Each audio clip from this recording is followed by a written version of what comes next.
Hi, everyone. Mike White here. Welcome to this week's blog post.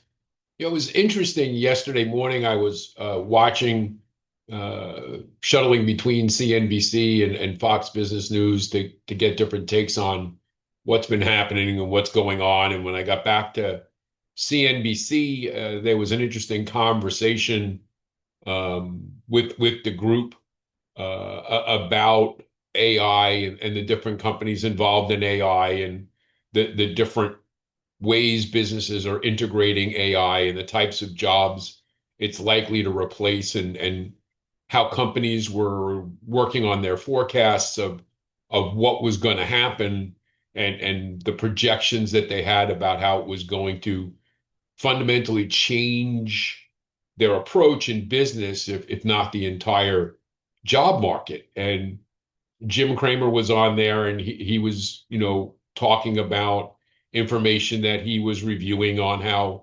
businesses are looking at this and saying somewhere between 10 to 60% of lower level white collar jobs could be replaced by AI technology in the next 1 to 5 years, and that many companies are already embracing that process to move this forward.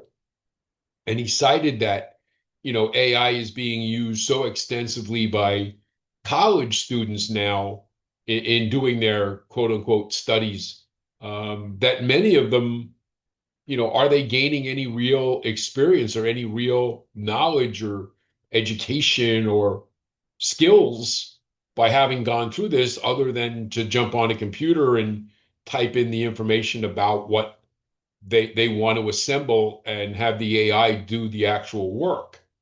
Now, again, it's something I think we're all aware of and things that we've seen, and we've seen it accelerate, certainly going back to, before COVID. We all saw Zoom meetings and things like that, and people working for home while it was there. It was not as prevalent.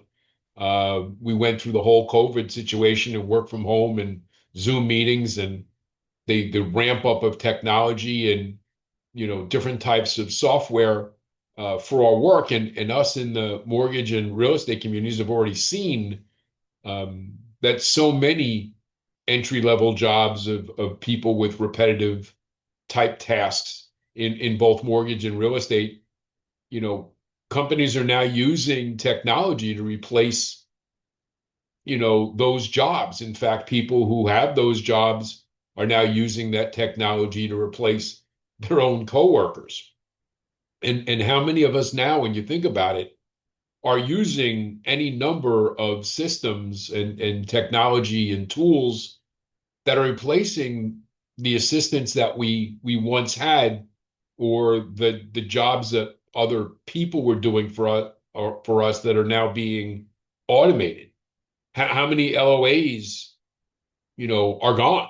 How many processors, how many underwriters and other support people have been replaced by the introduction of certain types of technology, moving forward, that empowers people to actually handle and process and move through more files than they had just a few short years ago. Even and again, what we've seen in mortgage industries, companies wholesale replacing, the highest member of the food chain, if you will, which was the underwriter, right? The highest, salaried paid position in mortgage, if you will, of those people working was the underwriter. And a really good underwriter was at the top of the pay pyramid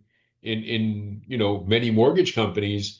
And to get a really good productive underwriter commanded an awful lot of money. And now we're seeing those underwriter positions more and more being replaced by technology, right? And it wasn't that long ago that it was, I saw a company was using AI technology, and they literally in a couple of short years went from having a number of underwriters working to the fact that now they were managing all of their conforming loans through AI and only had one underwriter that had to check the machine. And they were very happy with the results of what was going on. And those underwriters that used to write those conforming loans are no longer part of the system. And it it's now migrating as more and more companies are working on technology to, you know, see if they can make that work. And what does it bode for the people, right? Are you one of those handful of underwriters that got replaced by AI, or are you going to be the one underwriter managing the AI? Are you the LOA that gets replaced by AI, or are you the one that's going to manage it? Are you the loan officer that gets replaced by AI, or are you the one that's going to be managing the team um, that manages the systems? And you really have to think about the computerization. And there are already companies we know that are already out there that are highly leveraged in technology. And I've been talking about this a lot. If you are eliminating the person from the process, if you're not making that connection with both the client and the referral partner, if you can't show your value in how your process and how you orchestrate, you know, the entire process from first contact through closing and beyond, if you're not the one that has that plan or that process, if you're not that one making that connection and organizing and managing the technology, then you're likely the person that's going to be replaced by it.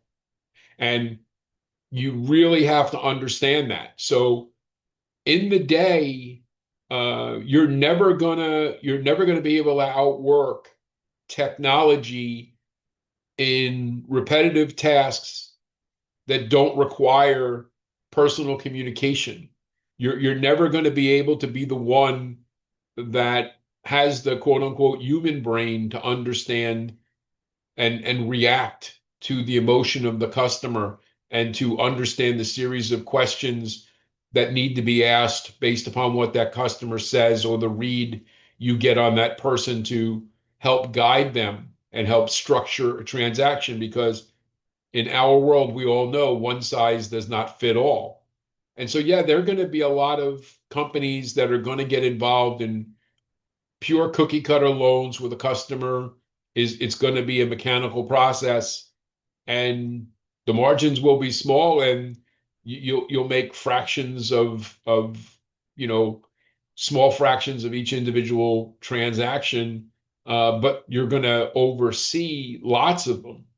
But for the loan officer, for the team members that are actually going to communicate with the people, the people who are going to be the face of the process, the people who are the ones that are going to personally communicate with the client, with the referral partner, with those people that still remain in the process.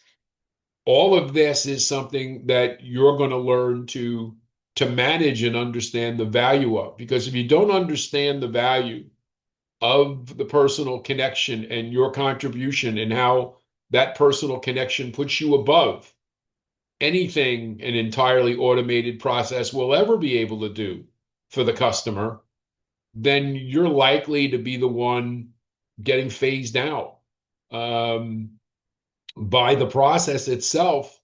Because if you don't understand the most valuable thing, if you don't focus on the fact that it's the person in the process that helps the people that require the process, then you're going to get replaced by the mechanics and the technology and all of the other things that are possible because of technology. So pay attention to what's going on. If you're having a challenge understanding how to keep the person in the process and where you fit and where you are most valuable, it's really simple. Just reach out. It's Mike, imtcoaching.com, and we'll talk to you again next week. Take care.